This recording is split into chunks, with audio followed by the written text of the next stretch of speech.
awesome to speak to you, Mark. And as I was saying before, I had a great time with this movie, but in particular, the back and forth between Michael and Leo was one of my favorite parts of this film. And Hmm. given the training and physicality required for a project like this, did that rivalry bleed into real life at all with you and Simu, where you were similarly pushing each other to reach that next level, I guess, before and during shooting? No, you know what? I was really just a big supporter and cheerleader of Simo. I knew the exciting things that he had in the pipeline and what his, how drastic his life and career was going to change in a very short amount of time.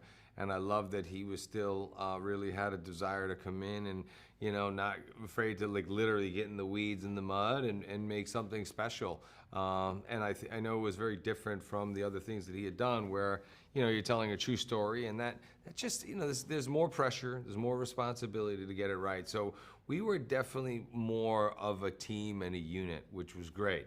I mean, obviously, the dynamic between the two, we played with that quite a bit, especially the scene where I come and visit him at his photo shoot.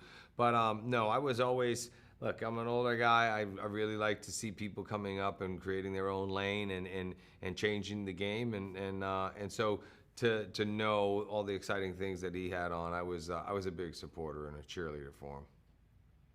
That's awesome. And you guys were great together. And of course, another co-star of yours, Yukai. I'm wondering how much behind the scenes did you work on creating the bond that we see on screen? And at the same time, what does it mean to you with a film like this to be able to shine a light on a great cause like the ARPA Foundation while telling this really compelling real life story as well? Yeah, well, look, we were neighbors, so we spent quite a bit of time bonding.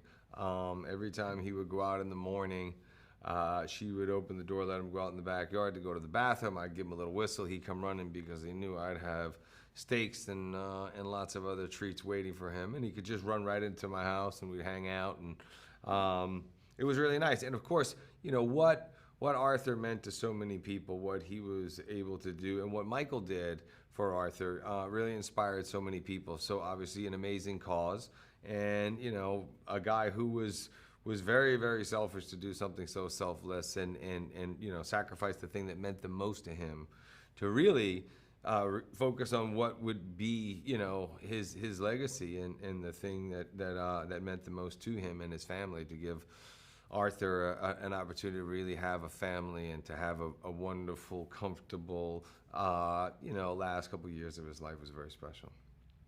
Yeah, incredible. And you've starred in a lot of huge action movies, whether it's Transformers, Uncharted, but when it came to the mental and physical preparation for a role like this one, did Mhm. it differ a lot to those at all? Because, this feels like Yeah, a I mean, different with kind of those, you movie. just kind of work out and you're ready for the explosions and the fight scenes and all that stuff. But to look like an endurance racer and to prepare for that training, I've never really done kayaking and cycling and stuff like that.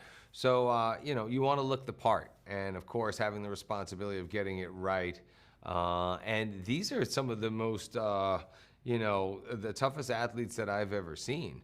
So I really wanted to make sure that we did Michael and his team and adventure racers all over the world. We did them some justice.